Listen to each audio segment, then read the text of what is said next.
Hello everyone, welcome back to this learning session. First of all, let me introduce myself. My name is Nes Amelia, and in today's video we're going to discuss an important topic in risk management, which is operational risk management. Sebelum kita masuk ke dalam materi, saya ingin mengajak kalian membayangkan sebuah situasi sederhana. Bayangkan kalian sedang berada di sebuah coffee shop yang sangat ramai. Pelanggan datang silih berganti, pesanan terus masuk. Semuanya terlihat berjalan dengan lancar. Namun tiba-tiba mesin kasir mengalami error. Sistem pembayaran tidak bisa digunakan. Antrian mulai panjang, pelanggan mulai mengeluh, karyawan mulai panik. Dalam hitungan menit, operasional bisnis yang tadinya berjalan normal kini menjadi terganggu. Nah, situasi seperti inilah yang disebut sebagai operational risk atau resiko operasional. Risiko operasional tidak selalu berupa bencana besar. Kadang justru berasal dari hal-hal sederhana yang terjadi dalam aktivitas sehari-hari organisasi. Misalnya, human error atau kesalahan manusia, sistem komputer yang mengalami gangguan, mesin produksi yang rusak, kesalahan input data, karyawan yang tidak mengikuti prosedur kerja. Meskipun terlihat sederhana, jika tidak dikelola dengan baik, risiko-risiko tersebut dapat menyebabkan kerugian yang cukup besar bagi organisasi. That's why operational risk management is very important. Karena hampir setiap aktivitas organisasi pasti melibatkan risiko operasional. Sekarang mari kita mulai dari pertanyaan yang paling dasar. Apa yang sebenarnya dimaksud dengan operational risk? Secara sederhana, operational risk adalah resiko kerugian yang muncul akibat kegagalan proses internal manusia, sistem, atau karena terjadi eksternal. Kalau definisi ini terdengar terlalu formal, mari kita sederhanakan. Operational risk adalah risiko yang muncul karena ada sesuatu yang tidak berjalan bagaimana mestinya dalam aktivitas operasional sehari-hari. Misalnya, sebuah rumah sakit memiliki berbagai prosedur yang harus dijalankan setiap hari, mulai dari pendaftaran pasien, pemeriksaan dokter, pemberian obat, hingga penyimpanan data medis. Bayangkan jika seorang petugas salah memasukkan data pasien. Kesalahan tersebut bisa menyebabkan masalah yang cukup serius, atau misalnya sebuah perusahaan e-commerce setiap hari memiliki proses ribuan pemesanan. Jika sistem mengalami gangguan selama beberapa jam, ribuan pelanggan bisa terkena dampaknya. Nah, kejadian-kejadian seperti itu adalah yang termaksud operational risk. Sekarang muncul pertanyaan, kenapa sih operational risk harus diperhatikan? Jawaban sederhana, karena hampir semua aktivitas organisasi bergantung pada operasional yang berjalan dengan baik. Bayangkan sebuah maskapai penerbangan, mereka memiliki pesawat yang modern. Mereka memiliki pilot yang berpengalaman, mereka memiliki ribuan pelanggan. Namun, jika sistem penjadwalan penerbangan mengalami gangguan, apa yang akan terjadi? Nah, penerbangan pastinya bisa tertunda, penumpang bisa merasa kecewa, biaya operasionalnya juga ikut meningkat. Reputasi perusahaan bisa menurun, jadi meskipun masalahnya terlihat kecil, dampaknya bisa sangat besar. That's why operational risk matter.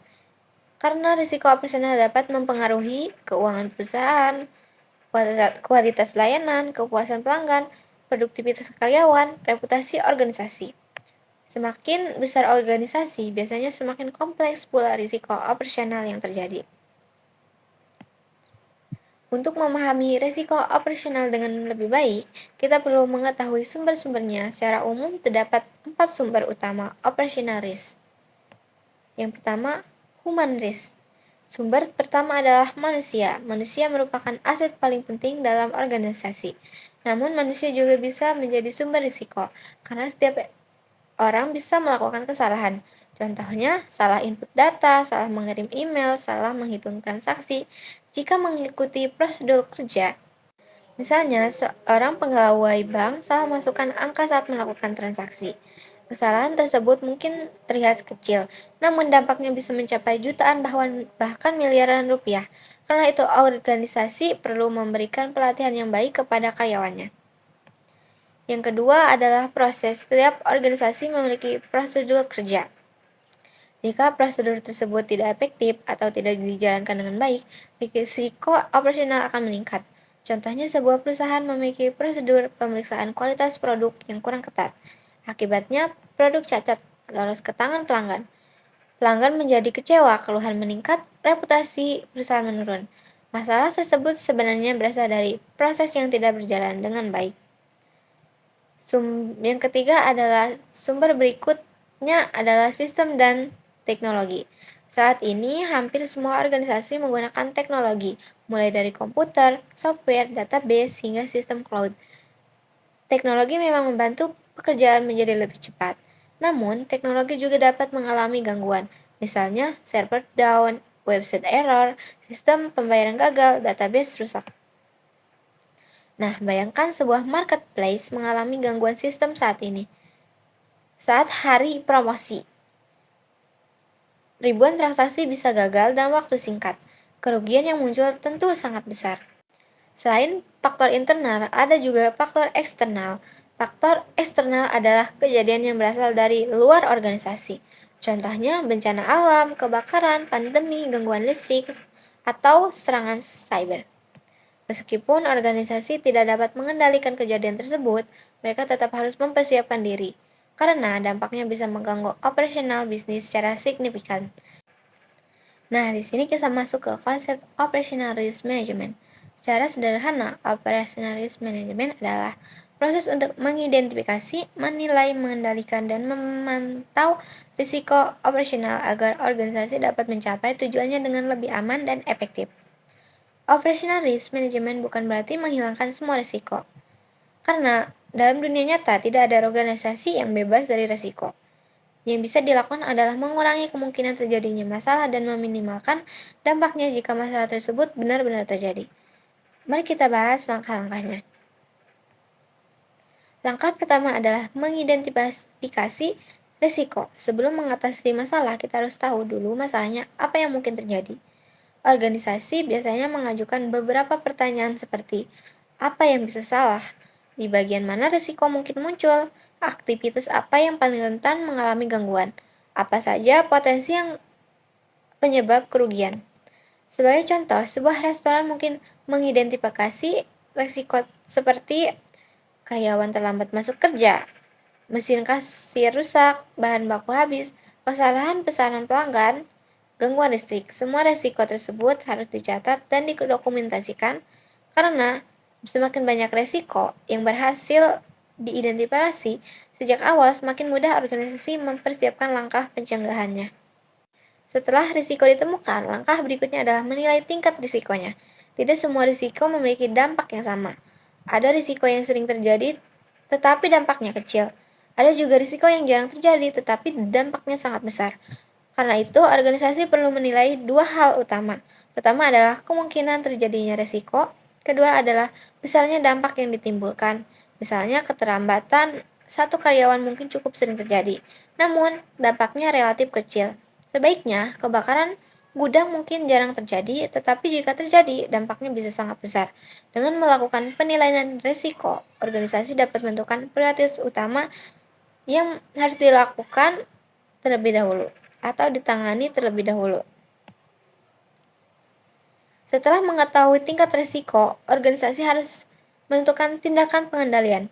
Tujuannya adalah mengurangi kemungkinan atau dampak risiko. Ada beberapa cara yang dapat dilakukan, misalnya dengan memberikan pelatihan kepada karyawan, membuat prosedur kerja yang lebih jelas, menggunakan teknologi yang lebih aman, melakukan pemeriksaan rutin terhadap peralatan, menyiapkan sistem data backup. Sebagai contoh, sebuah perusahaan e-commerce melakukan backup data setiap hari.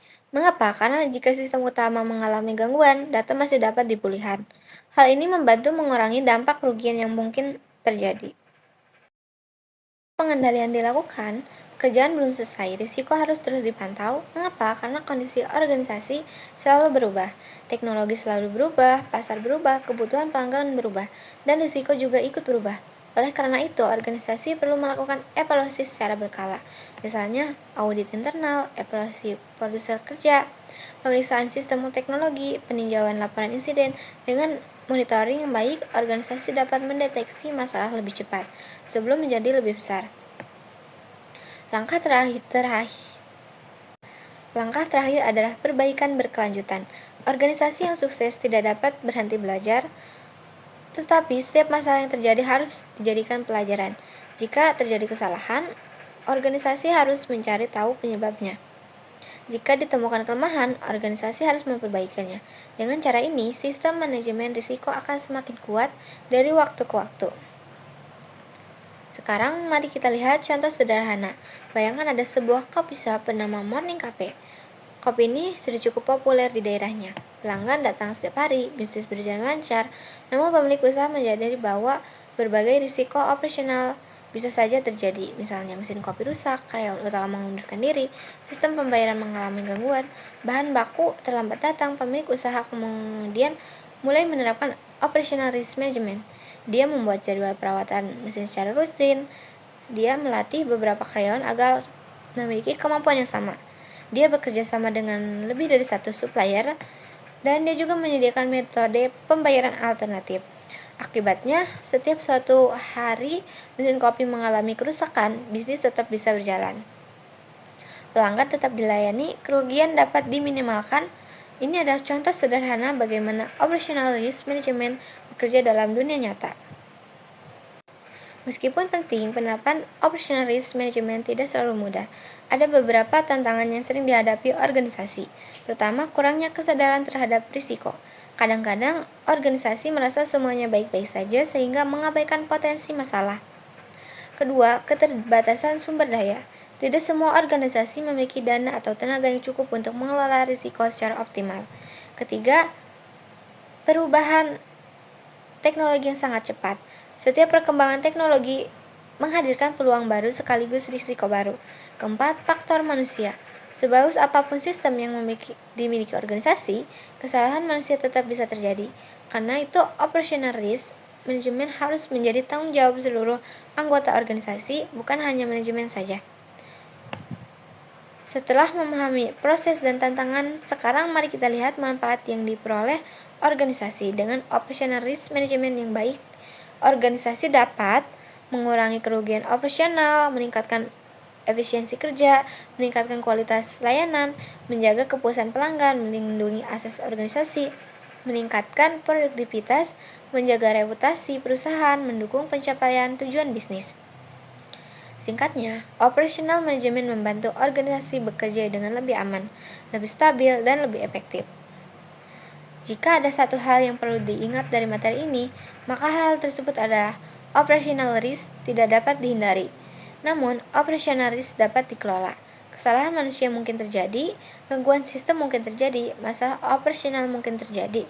Tetapi organisasi yang siap menghadapi risiko akan memiliki peluang lebih besar untuk bertahan dan berkembang dibanding organisasi yang mengabaikannya. Karena dalam dunia bisnis modern, keberhasilan bukan hanya ditentukan oleh seberapa besar keuntungan yang diperoleh, tetapi juga oleh seberapa baik organisasi mampu menghadapi dan mengelola risiko yang muncul setiap hari. And now, we have reached the end of our discussion about operational risk management.